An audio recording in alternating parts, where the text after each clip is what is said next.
am on a little isolated trip right now, and I'm still finding, I'm like, this is your break. Like, this is your break away from this break. And my brain is still like, you need to do something.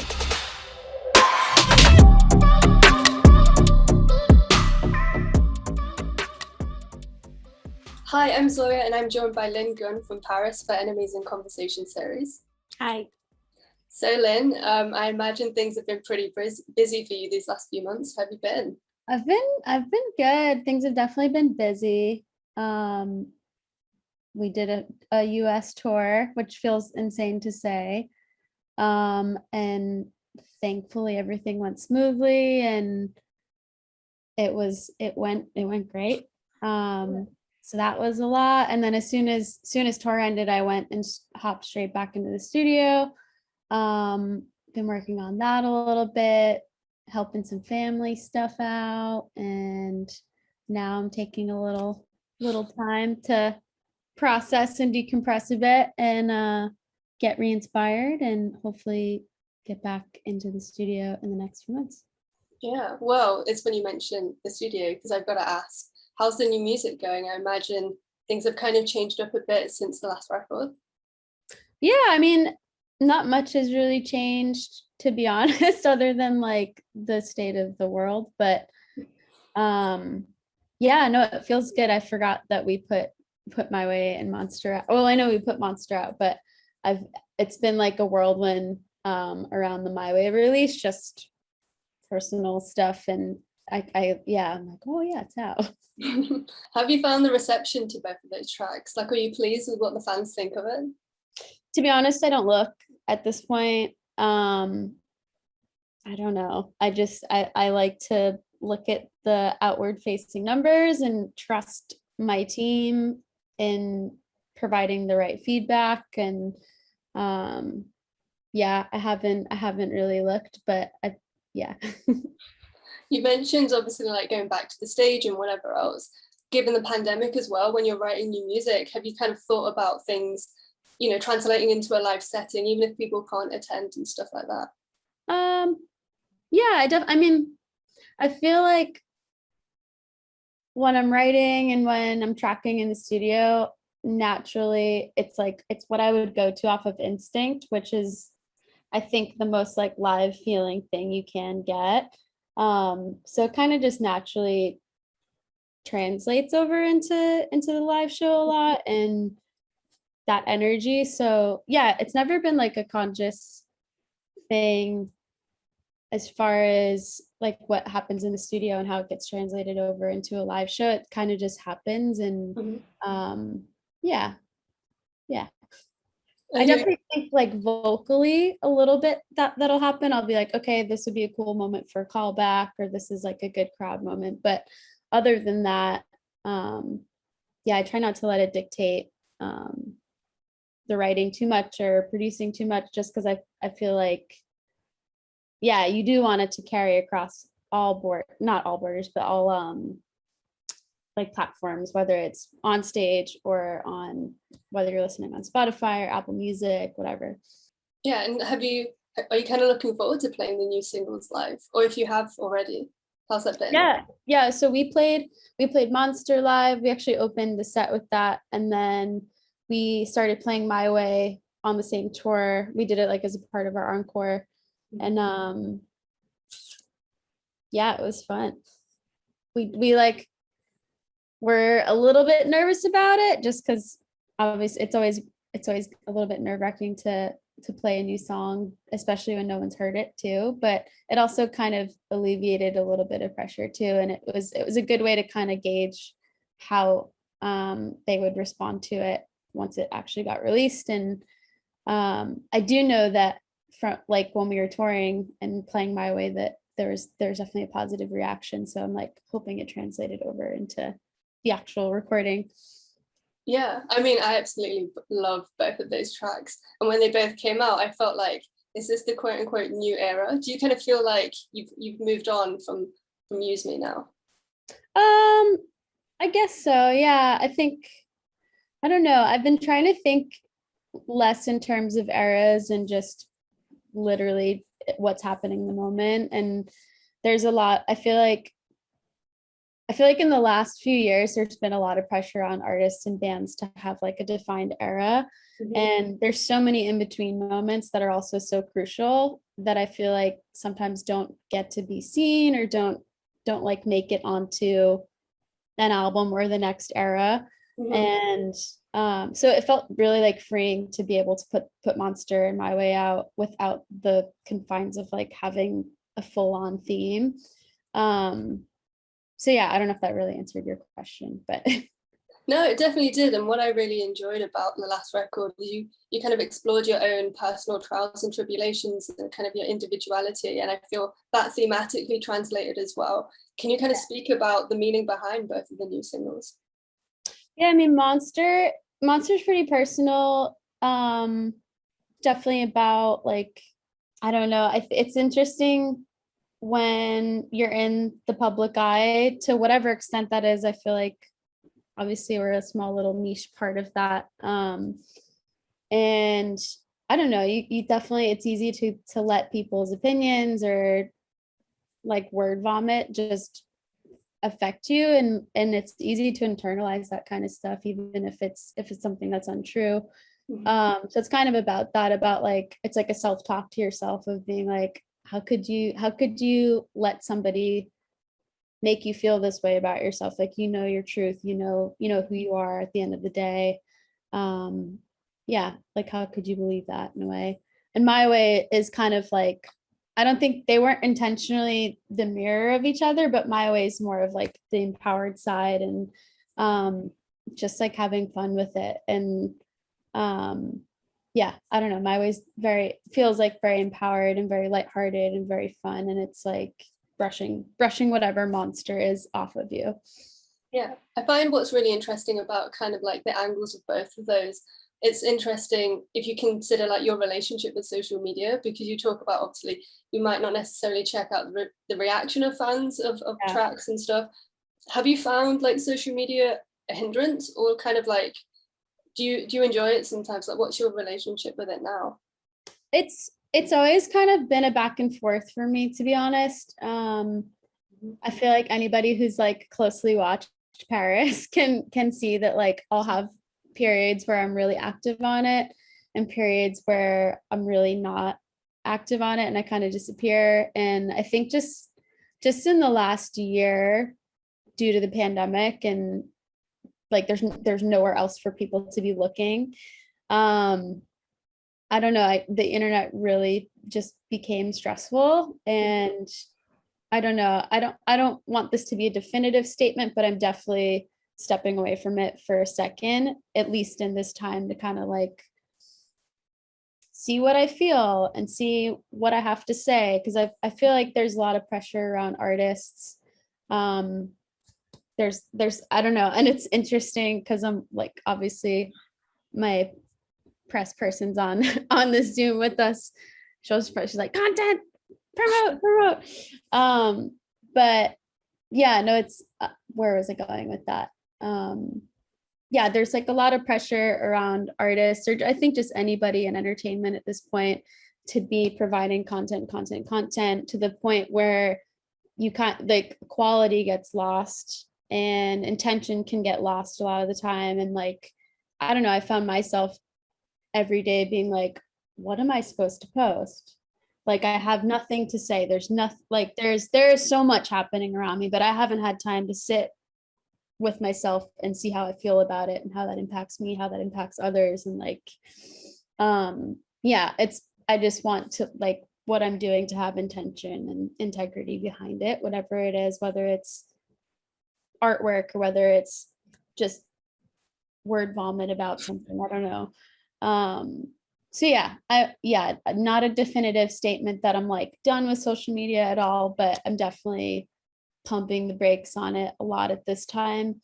To just kind of, yeah, figure, like, retreat, see what's going on in here, and here, and like, yeah, just have the space to do that and have it be unaffected, or not unaffected, but like, yeah, I guess not fully influenced by, I think there's a lot of interesting pockets of the internet. So Yeah. I mean, I feel like post-pandemic and even now, like a lot of us have had like such a kind of weird relationship with social media. You're either like really into it, or sometimes, you do take a break. And, for an artist, I can imagine like how difficult you may want to see the Paris memes, you might want to see the jokes, but equally, along with that, you get the criticism, right? Yeah, Um, and so I thought like what was really interesting for me is in past interviews, you've spoke about your mental health, your physical health. During that time off, were you at least able to kind of, relax a bit and focus on the creative side and kind of look after yourself a bit more? definitely. Yeah, this last year, or I mean 2 years at this point, has definitely been a time of like figuring out how to do that, and how to slow down, and how to feel okay with like doing nothing and taking space, and um just resting for a second. And it's ironic because I don't know, we were all provided with that time, and I think, and it was like completely forced. um but yeah, I still had a really hard time being like, okay, can't do anything. um so yeah, it's still a process. Like I literally am on a little isolated trip right now, and I'm like, this is your break. Like this is your break away from this break. And my brain is still like, you need to do something. And it's like, I don't know, it's just been a funny realizations during that as well. So having had a lot of space, you've now been working on your music, and one of the tracks is My Way. And I have to say that sees you step out confidently with a new sound that's distinctly Paris sounding, but it has a lot of empowering lyrics, such as one of my favorite lines is, if there's a war, I'm going to conquer it. Don't give a fuck about the consequences. Given everything that's changing with Paris, what's it like to kind of have things your way and for you to kind of lead forwards with your own sound? um yeah, I mean, to be honest, like not much has really changed. It's like more of an outward facing change. Mhm. um but yeah, no, there's definitely still like internal processing on my end of being like, okay, this has happened, and and I think more so a lot of external processing from everybody else. Yeah. And I don't know, I think that line is really just about the amount of, and this is unrelated to that topic, but like, just, I don't know, I feel like my whole career has been, there's, as great as it's been and triumphant as it's been so far, there's also been a lot of really humbling moments and a lot of struggles and a lot of stuff that doesn't make its way into interviews and press, because it's, I don't know, personal or stuff you can't, that, yeah, you don't want to talk about. But um yeah, I've whenever there is a setback or a struggle or a war, like whenever something like that's happening, Mhm. the amount that we've had happen and the amount that I've had happen to me is like, it's nothing. Like it's you got to get through it, you got to dive in and get to the other side. And yeah, sometimes that means you got to get your hands dirty, you got to get some bruises on you, but you conquer it. Yeah. You kind of shrug it off and keep going no matter what. Yeah, you have to, and you have to like find humor in it. You have to laugh at it at this point. Like there's been so much crazy stuff. um yeah, you have to find the humor in it. And yeah, you can't take yourself too seriously or anything too seriously at the end of the What day. were your kind of like favorite ways to kind of get through, whether it was like in a really intense time, like did you kind of go to like specific movies, did you watch like silly rom-coms, like what was your way to kind of navigate that tricky time? With it's interesting, whenever I've noticed this pattern, whenever I'm going through like kind of a dark time or a breakup or just like anything, um I don't know, whenever there's like a rough patch, I always rewatch Gilmore Girls. And by the time I get to like the fourth or fifth season, things usually are better, so I'll like stop it there. But yeah, usually Gilmore Girls, Grace and Frankie. um yeah, it's really really cheesy and silly, but those are like my two comforts during hard times, whatever they might be. I'm super curious. Who's your favorite Gilmore Girls character? It's interesting. I feel like the more I've watched it, the more I'm like, Lorelai's kind of like a toxic mom in some ways, but she's like doing her best, so she can't help it. Um, who's my favorite character? It's hard to pick. It's hard to pick. I'm totally putting you on the spot, but like, yeah. I need a couple days to think about this. You can revisit it at some point. Yeah. Send a tweet out. Well, if you're not using social media, but never mind. This is my first tweet in this many months. People would have no idea what you're tweeting about as well if it just goes out there saying, yeah, my favorite character. I just go, it's Rory, it's Rory, it's Rory. And I was curious to know, obviously, with the visuals kind of coming out now, and aesthetic is a huge part for PVRIS's image. Kind of, what was your approach this time around? Did you kind of want to do things a bit different, or were you just kind of wanting to see how it organically came together? They just kind of happened. I don't know. We worked with Catherine White again, who did the video for Death of Me. Mm-hmm. And both videos we kind of had to like do a lot of stuff on the fly and get a little gritty with it. Like the vision for Monster, as far as like the crowd shot, or it turned into like a sweaty orgy almost. That was like supposed to be totally different than it came out. And yeah, same with My Way. We kind of had to maneuver a lot to have them translate the right way. But I think they came out cooler than the initial plan that we had anyway. So and that's been like, I'm finding that's something that happens all the time anyway, with whatever you're doing, but it's been especially present with music videos. Like, you have this vision, budget gets cut, something here happens, there's a tech malfunction, whatever it is, and you have to just like still be on the fly and make it work and make really quick decisions sometimes. And we had to do that with both Monster and My Way. But thankfully, Catherine's, who's the director, is like really, really quick as well, and down for the challenge. So I'm curious to know, like, obviously you've been a few records in, and like, if this happens a couple of times, like, have you found those moments easier to adjust to, or is it still something that you kind of have to like realize, oh, okay, this isn't going right, or it hasn't come out like the best way you wanted? Do you still kind of like panic a little, or is it something you've just kind of learned to like sit with?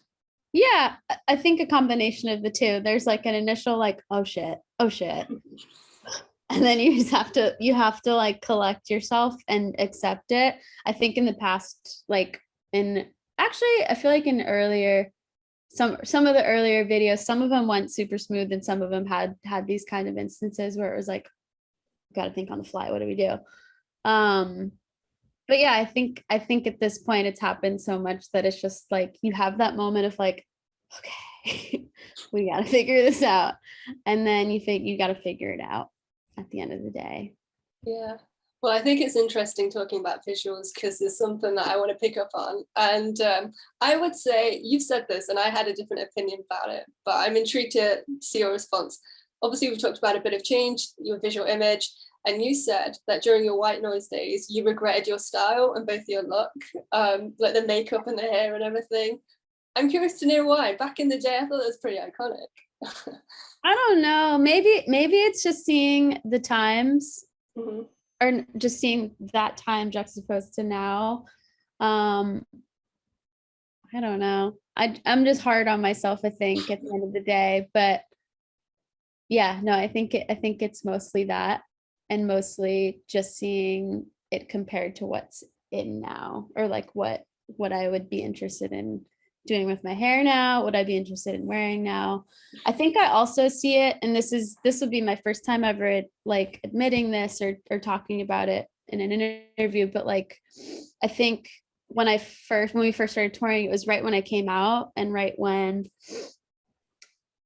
just right when I came out and was like really accepting the fact that I was gay. And like, I think that and I think a lot of people go through this. I know a lot of my friends and I have talked about this. Like, you feel this initial need to like overcompensate with femininity, um, just based on stigma and like what's expected of queer women. And yeah, I think in that time for me, I was definitely felt like I think I was definitely overcompensating and felt really pressured to present extremely feminine, just to be like, no, I'm not like doing this thing that you expected me to do. And it can look different than what you're expecting, and whatever stigma you have in your head. Like, I can look this way as well. It can present this way. So I think I also just have that in my head about it. So I just don't feel good about it, because it doesn't feel like it was actually authentic to how I wanted to be presenting myself, and walking through the world. Yeah. Yeah, I mean, I do entirely appreciate that, and I think, you know, whether it was the big combed hair or like the shaved eyebrow, like I think like people did kind of recognize those specific cues, and I think there was almost a reason that Paris kind of drew such a multifaceted crowd, but like there was an immediate attachment with the queer community. So, and I don't mean this in a way to like not validate like your experiences or whatever else, but I do think despite that kind of discomfort, I do think like your music and your image, and your role in music, it did really kind of translate with the community. But that said, I what would appreciate you saying that. That's like makes me feel better about it for sure. I was a big stan. I was very influenced by your style back then. I've got my own individuality now, I'm glad to say, but Yeah, you're crushing it. thank you. But what would you rate your new image now? Like, do you feel comfortable with it, like with yourself and how you kind of present yourself now? Yeah, I'd say pretty comfortable. Definitely always exploring new things. And I feel like out of the loop at this point with a lot of trends. I mean, not that you need to follow trends or anybody needs to follow trends. They're trends for a reason.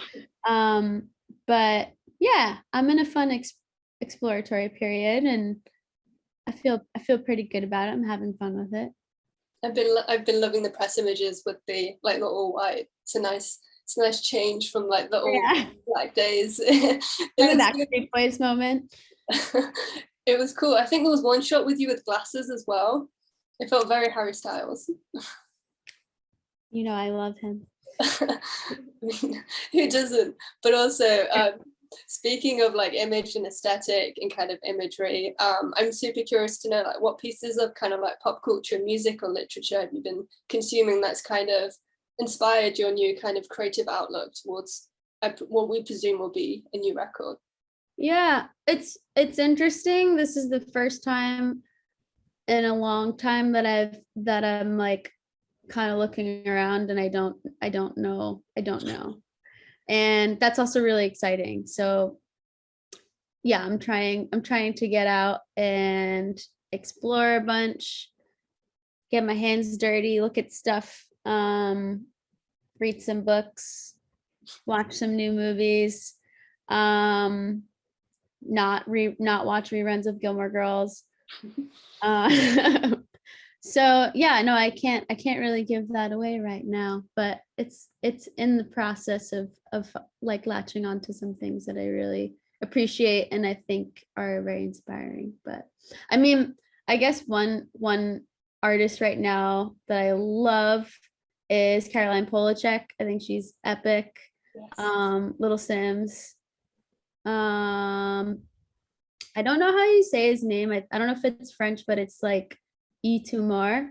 Hmm. I Um, think, right. it's like dun, dun, dun, dun, Doing a quick Google search. or the spelling Yvestumor. I think he's epic, or they're epic. I'm not sure. Sorry. Yeah, I'll agree, but all of those artists sound pretty cool. But you have alluded to kind of new stuff, so I'm gonna push for a bit of an answer. But can we imagine there's gonna be a new record or a new album coming out soon? I will not say soon, but I can confirm that it is in progress of being made. Can you say how far? I can't say how far. No, I don't. I've been quoted way too many times and been so wrong or like so off from what it actually turned out to be that I will not say, but I will 100% confirm that it is being made. Mhm. There are tracks ready, but I cannot say when they will come out due to external forces that we do not need to speak of. The kind of last question I wanted to ask you, PVRIS is going on tour, very exciting. I've seen you a fair few times. It is always a good time. Obviously you played the O2 Academy Brixton, which was huge. What can we expect from the UK tour next year? I don't know yet. Can expect to hear My Way for sure. Monster. Yeah, we're kind of in that's all a work in progress right now, figuring out the production for it, certain arrangements. So yeah, I can't really tell you, but it is also happening. Well, it's nice to like know this show's happening now, and hopefully we'll get to see you jump on the drums. That's always cool. Yeah, But I'm doing that. who are you thinking? Do you have any kind of ideas of who you want for openers or anything like that? We do, and they're confirmed, but I cannot say anything. It will be announced very soon, though. Okay, this is exciting. So, from what we know so far, it's the top secret PVRIS tour. Yeah, very sorry. It's always the top secret, but yeah, I've said too many things too many times that have not happened, and I'm like, I feel like the worst person in the world. So I'm never confirming anything ever again until it happens. It'll be the to be confirmed PVRIS tour then. Yes, yeah. Well, I look forward to the news regardless, and I'm sure it'll be great. I'll be definitely checking out a few dates if possible. But thank you for your time. It has been brilliant speaking with you. I'm really looking forward to like further new music and yeah, the new era, so to speak, as well. Yeah, whatever it is, the new time. Thank you. Thanks for having me. Thanks for chatting, and it's good to speak to you again.